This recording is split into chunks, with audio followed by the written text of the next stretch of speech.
What's up, everybody? Z Turpin Cars here. Alright, so I've owned 3 BMWs. I've owned an E30, E36, and my last one was an E92 Coupe, and they were all amazing in their own way. And now I finally get to drive the F30. This is a 2016 328i X-Drive luxury line. So let's go for a little rip.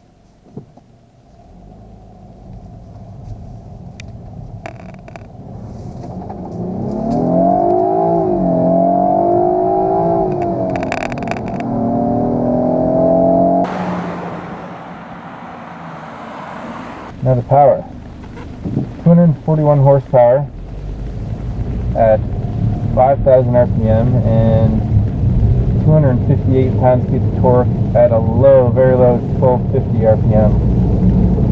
The torque band holds all the way up to about 4,800 RPM, and the power peaks at 5,000 but holds until the end of the revs. So basically, this car pulls all the way through the rev band, and it is lovely.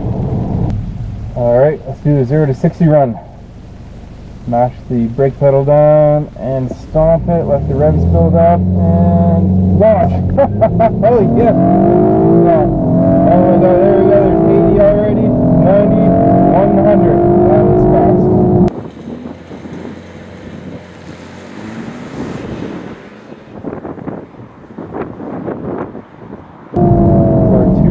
Four-cylinder, that was fast. That rivals the previous 335i's, no joke. Maybe a couple ticks slower, but very close. Now this car has been tested at 5.7 to 60 miles an hour before, and I can see that doing it if it didn't have the X-Drive, perhaps, because with the extra differential, it's going to add some weight. So that'll slow down the car a little bit. So I think that's why I got around 5.9 instead of the 5.7. So the power delivery in this car is amazing. There doesn't seem to be any lag at all from the turbo. And I think that has a lot to do with the 8-speed transmission. There's just so many gears to go through, along with the torque that lasts from 1250 to about 4,800 RPM. And then the horsepower kicks in right at that point. This steering wheel is really nice. It has perfect 9 and 3 hand positions, and I love the 3-spoke design. It has nice big 10-2 notches if you want to drive that way. Also, it's a really good size. It's nice and thick, so like, it fits your hands really well, and it's a smaller wheel, which I prefer. It's not as nice as the M Sport. Those wheels are my favorite, I think, of all time. Pedal feels are really nice in this car. Nothing's too touchy. The brakes just feel nice and linear and progressive. Like some cars I find, you hit the pedal and it's just instant right away. With this, it's not like that. I want to drive the manual next to see what the clutch feels like and the shifter. Maybe next time, or maybe when I buy one. That won't happen. I'm a broke student. The difference between the luxury line and the base model is pretty much just the premium package with leather and 18-inch rims, as well as some chrome trim around the exterior of the car. The difference between the luxury line and the sport line is that the sport line has a sportier, stiffer suspension and sport seats, which I prefer over these seats. To be honest, these seats are really comfortable. They'd be really great for long hauls, road trips, that kind of thing. But they don't hold you in as well as the sport seats. They have some lumbar support, but the thigh bolstering is pretty much non-existent. But if you're not into the sporty sort of driving and you just want this car for everyday purposes, then these seats are super comfortable. Now I have driven the sport package version of this car, the sport line. The biggest difference is the handling. This feels a little heavier, not as light on its feet, and there's definitely some more body roll. But again, the luxury line, it's called the luxury line for a reason. If you want a sportier car, you get the sport line. But this car can hold its own, make no mistake about it. Once you put this bad boy in sport mode, it transforms. The steering gets tighter, the throttle response gets way quicker, and it just feels a lot more eager just to go. It wants to play, it wants to have fun, and I'm happy to oblige. So for the luxury line, there's 3 different settings you can put this car into. There is an eco setting. Don't know why you'd want to introduce that, unless you were super low on gas. The next setting is comfort setting, which is just your everyday setting for running around the town. It gives you a nice supple ride. Doesn't seem too aggressive or anything. It lowers the revs a little bit compared to the sport mode. It's basically the setting to be in if you're just, going to get some groceries or picking up your kids or something from school. It still handles quite well in the comfort mode though. But my favorite setting is the sport setting, which I alluded to earlier, which transforms everything. And I think I will be keeping it in that setting for the remainder of this review. Listen to that engine. Alright, so I know a lot of BMW fanatics out there. They're crying over the loss of the inline 6, naturally aspirated one. I owned one of those. I've owned 3 of those actually, and they are great engines and they sound amazing, and they have a very nice linear progressive power band. But guess what?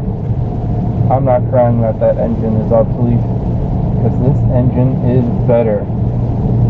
It sounds just as good in my opinion, even though it's only a 4-cylinder turbo, and it's a stronger engine, and it's lighter, and it's pushed way back in the hood. So this car actually has a 51 to 49 ratio weight distribution, a near perfect weight distribution, and you can tell when you're throwing it into these corners, it feels so balanced. Even without the sport suspension, man, this car just hugs these corners. It's so confidence inspiring. Fuel economy for this car is about 23 miles per gallon city and 33 highway, for a combined 26. And in the metric system, that is 10.5 liters city and 7.1 liters highway, which is pretty respectable for a sports sedan. But if you drive it the way I drive it, you're not going to get those numbers. So as far as the interior of this car, well, it's a big step ahead of the previous generation E90 body. The interior is a really, really nice place to be. It's actually probably my favorite. I think it's nicer than the Audis, or at least on par with the Audis, and I like it a lot more than the Mercedes. This 10.2-inch LCD screen here is extremely vivid. It's very easy to read even if it's a sunny day. It doesn't pick up a lot of glare. And this is actually the first time I've ever used an iDrive system. And I've heard some qualms with iDrive back in the day, but I think the new iDrive works pretty well. It's pretty intuitive in my opinion, and there's a lot of different settings and things you can go into. That's pretty nice. I prefer the iDrive having the knob and the buttons over any touchscreen. I'm not a big fan of touchscreens for a couple of reasons. Touchscreens, they get all smudgy, and you have to reach for them. With the iDrive here, you can just control it. You don't even really have to take your eyes off sort of the horizon of the hood. As far as the cabin itself, it has a nice greenhouse. It's a really nice airy feel. BMWs are, I think, the best at that. They've always given lots of nice visibility throughout all corners. Not a lot of big blind spots at all. As far as storage goes, it's not bad. You have your side pockets here with a bottle holder area, and you have cup holders up front ahead of the shifter, and a little sort of flat area you can chuck change or phone or whatever. The middle console here, it's not very deep, but but it has a USB and an auxiliary port, and it can hold a fair amount of things. And the trunk space is pretty good. I find it's a little shallow, but you can still fit some good things in there. I think you might be able to fit 3 golf bags in there. So not bad.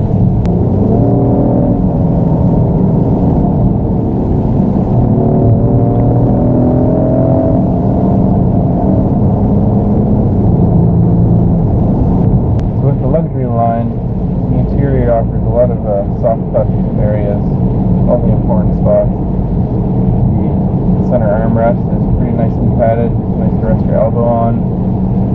Anything that you really need to touch feels really high quality. Much better than its predecessor. At around 5'9", I have plenty of room in the back seat here. Plenty of leg room and headroom. So overall, I'm a huge fan of this car. The luxury line is a pretty nice ride. It'd be perfect for road trips and just everyday driving. It's really comfortable, but it's still, you know, it still has some attitude. You can scare your girlfriend if you want to. This car looks the part too. It's gorgeous. I think my old E92 is really beautiful as well. They look very different, but they're both gorgeous. They're both 10s. It's like you can have 10s. There's just different 10s. There's not one isn't like uglier than the other, in my opinion. It's like when you see a beautiful woman, and then you see another one, and maybe your buddy's like, "Oh no, the first one was way hotter." No, man, they're both 10s. They're just different 10s, you know. The 3 Series, in my opinion, is like the perfect all-around car. It does everything really well. Sure, there's cars out there that can outperform it. There's cars that are more powerful. There's cars that are more nimble. There's cars that can, you know, more comfortable and, you know, have more cargo capacity. But the BMW does everything really well. Does all of those things better than anything else, in my opinion. This is the benchmark for a reason, and I can't wait until I buy another one.